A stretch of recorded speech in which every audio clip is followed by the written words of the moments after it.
Baik, selamat sore Ibu Putri Kumaladewi selaku pembimbing pada mata kuliah metodologi penelitian. Assalamualaikum warahmatullahi wabarakatuh. Perkenalkan saya Asriana Putri dari kelas C. Di sini saya akan mempresentasikan proposal skripsi saya yang berjudul Pengembangan Media TikTok berbasis Travel Learning untuk mengurangi academic stress pada siswa kelas 12 MAN 1 Malang. Akan ada 3 bab yang saya bahas pada hari ini. Yang pertama pendahuluan, kajian pustaka, dan metode penelitian. Masuk pada bagian pertama, yakni pendahuluan.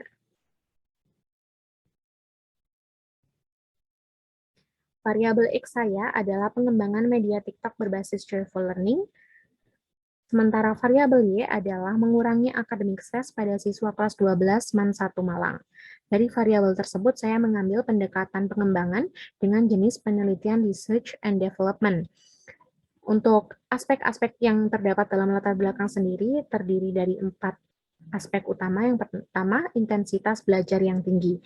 Kita tahu siswa di Indonesia rata-rata menghabiskan 8 jam per hari untuk belajar di sekolah. Jam belajar tersebut masih bisa bertambah jika terdapat pekerjaan rumah yang diberikan oleh guru. Berangkat dari hasil studi kasus, kondisi di mana siswa memiliki intensitas belajar yang tinggi ternyata tidak menjamin suatu pembelajaran berjalan dengan efektif.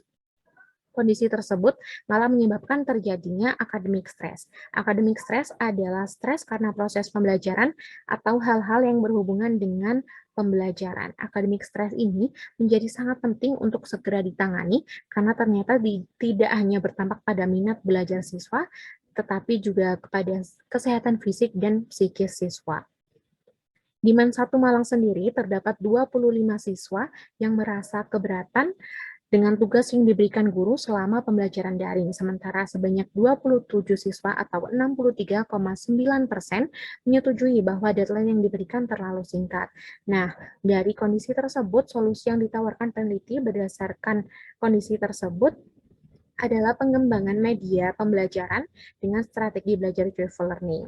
Adapun tujuan yang ingin dicapai dari pengembangan media ini adalah menjelaskan pengembangan media TikTok untuk mengurangi academic stress pada siswa kelas 12 MAN 1 Malang pada aspek layakan isi, aspek layakan kebahasaan, dan sistematika penyajian. Kemudian masuk pada bab kedua, yakni kajian pustaka. Yang pertama ada penelitian terdahulu. Di sini yang pertama ada penelitian dari Mutia Chandra dan Teresia Sri Rahayu 2021 dengan judul Pengembangan Media Pembelajaran Berbasis Game Interaktif untuk meningkatkan kemampuan pemecahan masalah tematik di sekolah dasar. Persamaan penelitian ini adalah sama-sama dapat diakses pada pembelajaran offline maupun online, kemudian perbedaannya terletak pada subjek penelitian, materi yang digunakan pada media, dan strategi yang dipakai dalam pengembangan media. Nah, berdasarkan penelitian tersebut terdapat gap antara penelitian saya dan penelitian Mutia Chandra, yaitu TikTok yang saya kembangkan memberi alternatif yang berbeda dalam pengembangan media pembelajaran serta melengkapi inovasi pada tingkat pendidikan yang lain, yakni SMA sederajat. Selain itu, perbedaan fokus penelitian pada variabel kedua, yakni academic stress, mampu memberikan sudut pandang yang lebih luas bagi peningkatan kualitas pendidikan di Indonesia, baik secara akademik maupun non-akademik. Penelitian terdahulu selanjutnya yaitu Utomo dan kawan-kawan dengan judul Pengembangan Media Pembelajaran Mekanika Teknik berupa modul interaktif berbasis gaming untuk meningkatkan prestasi belajar pada jurusan Teknik Gambar Bangunan. Uji coba produk di SMKN 2 Sukoharjo. Persamaan penelitian ini terletak pada jenis penelitian dan subjek penelitian, yakni siswa SMA sederajat. Perbedaan penelitian ini terdapat pada jenis media, model pengembangan, dan fokus penelitian. Berdasarkan penelitian ini juga terdapat gap yang cukup menarik, yakni pengembangan media TikTok ini memberikan alternatif yang berbeda dalam pengembangan media pembelajaran. Selain itu, perbedaan fokus penelitian pada variabel kedua mampu memberikan sudut pandang yang lebih luas bagi peningkatan kualitas pendidikan. Selanjutnya, terdapat konsep media pembelajaran.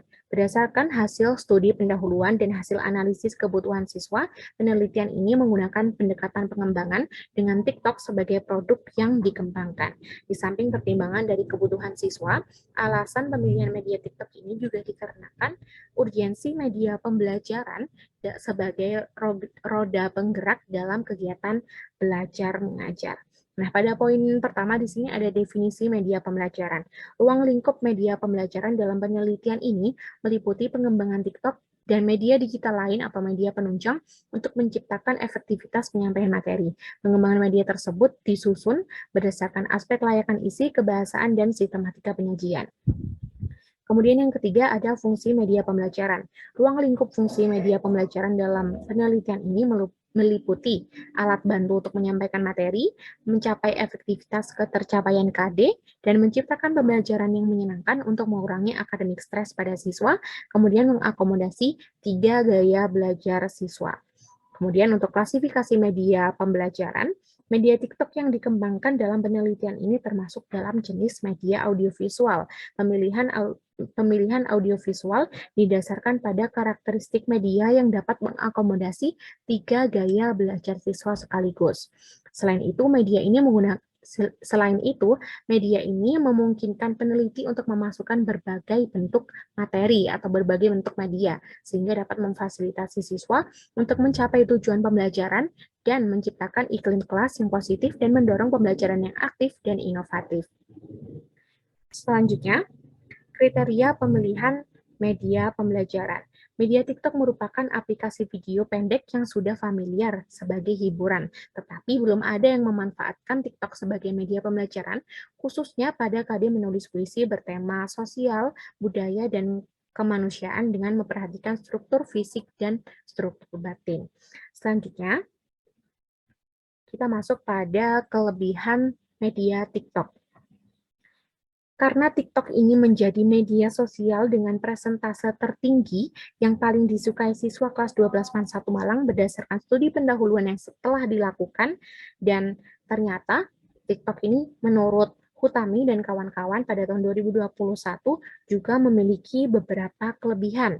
Yang pertama, TikTok merupakan salah satu media yang dapat dimanfaatkan sebagai variasi dalam pembelajaran yang menarik dan menyenangkan dengan berbagai fitur yang mudah sehingga mampu menjadikannya sebagai media komunikasi yang menarik. Selain itu, TikTok mampu membuat peserta didik untuk mengekspresikan dirinya. Jadi terdapat 3 kelebihan ya kalau bisa dirangkum. Yang pertama, mempunyai banyak pengguna atau sudah familiar, kemudian mendorong siswa untuk mengekspresikan dirinya, dan dua hal tersebut ditunjang dengan banyaknya fitur yang dimiliki oleh TikTok.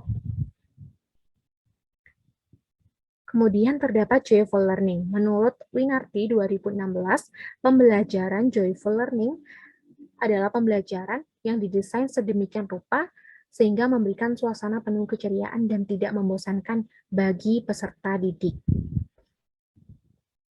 Yang selanjutnya, academic stress. Nah, di sini menurut Alvin 2007 dalam Anggraini 2018 terdapat faktor internal dan faktor eksternal yang menyebabkan academic stress pada siswa. Yaitu kalau bisa kita lihat di sini, yang faktor internal ada pola pikir, keyakinan, dan faktor eksternal ada pelajaran yang lebih padat, tekanan untuk berprestasi tinggi, dan orang tua yang saling berlomba. Nah, dan inilah yang menyebabkan siswa mengalami academic stress. Sehingga tujuannya melalui pemilihan strategi Joyful Learning dan pengembangan media TikTok, terbentuk pola interaksi yang mampu membuat siswa nyaman dengan pembelajaran tanpa mengabaikan ketercapaian tujuan pembelajaran dan pada akhirnya menurunkan tingkat akademik stres dari siswa itu sendiri. Kemudian yang ketiga ada metode penelitian. Baik, sebelumnya telah dijelaskan bahwa penelitian ini mengambil pendekatan pengembangan dengan jenis penelitian research and development.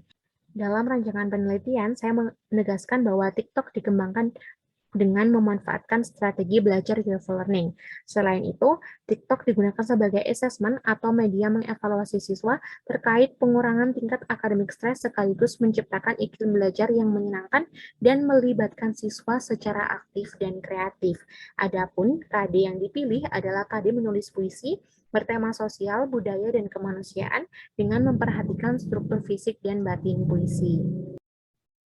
Kemudian ada model penelitian dan pengembangan. Jenis penelitian yang digunakan dalam penelitian ini adalah penelitian pengembangan dengan model pengembangan ADI.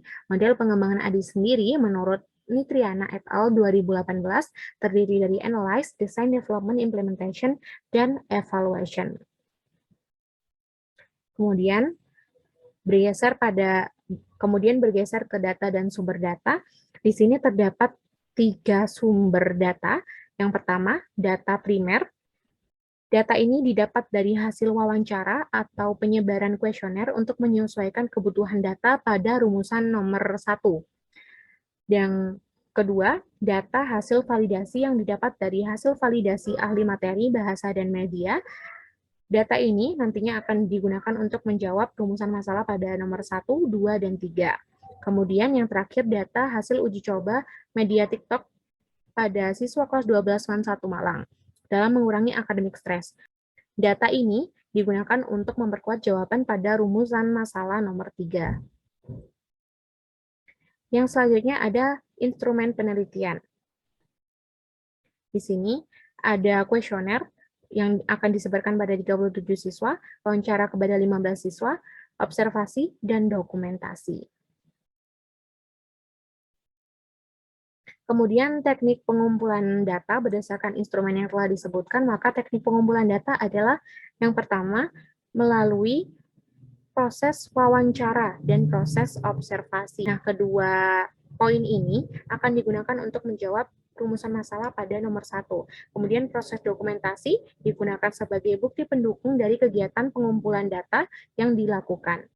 Sementara penyebaran kuesioner untuk memperkuat rumusan masalah, jawaban pada rumusan masalah nomor 1, 2, dan 3. Selanjutnya ada teknik analisis data. Nah, teknik analisis data pada bagian ini didapatkan dari hasil kuesioner ahli bahasa, ahli media, dan ahli materi, dan siswa kelas 12 MAN 1 Malang. Nah, analisis data pada bagian ini digunakan untuk menjawab rumusan nomor 1, 2, dan 3 kuesioner yang diberikan, memiliki beberapa indikator yang akan diukur menggunakan skala Likert dari 1 sampai 4 dan dihitung berdasarkan interval yang telah ditentukan.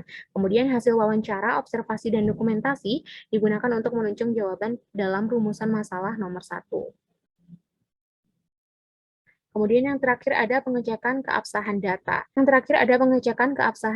Menurut Suryani dan Oktaviani 2019, triangulasi artinya mengulang dan klarifikasi dengan aneka sumber. Triangulasi data dilakukan dengan cara mencari data-data lain sebagai pembanding. Adapun triangulasi data dalam bagian ini saya membaginya menjadi 3, yaitu triangulasi sumber, triangulasi penyidik, dan triangulasi teori. Nah, sekian presentasi dari saya. Mohon maaf apabila ada salah kata dan kekurangan-kekurangan yang lain. Wassalamualaikum warahmatullahi wabarakatuh.